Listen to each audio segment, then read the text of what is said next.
এক গ্রামে একসময় এক হাতি এবং তার ছোট্ট বাচ্চা বাস করত। হাতিটি ছিল গ্রামের সবার প্রিয়। যখনই গ্রামে কোনো কাজের দরকার হতো, হাতি সবাইকে সাহায্য করত। বাচ্চাটিও তার মায়ের পিছু পিছু ঘুরত এবং বিভিন্ন জিনিস শিখ। একদিন হাতির বাচ্চাটি একটি বড় গাছের ডাল দেখে ভাবল, আমি কি এটাকে তুলতে পারি? সে ডালটি তোলার চেষ্টা করল, কিন্তু পারল না। তার মা বলল, তুমি এখনো ছোট, কিন্তু যদি ধৈর্য রাখো আর চেষ্টা করতে থাকো, একদিন তুমি পারবে। এরপর থেকে হাতির বাচ্চাটি নিয়মিত ছোটখাটো জিনিস তুলে অনুশীলন করত।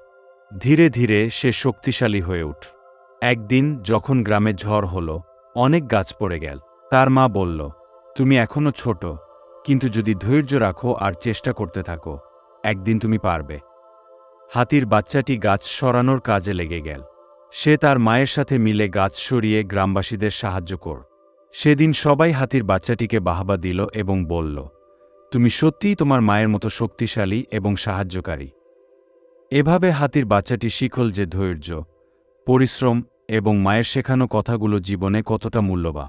গ্রামবাসীর ভালোবাসা পেয়ে সে আরও আত্মবিশ্বাসী হয়ে উঠল এবং বড় হয়ে মায়ের মতোই গ্রামে সাহায্য করতে লাগল। গল্পটি থেকে আমরা যেটি শিখলাম সেটি হচ্ছে ধৈর্য ও পরিশ্রমের মাধ্যমে যে কোনো সীমাবদ্ধতা অতিক্রম করা সম্ভব।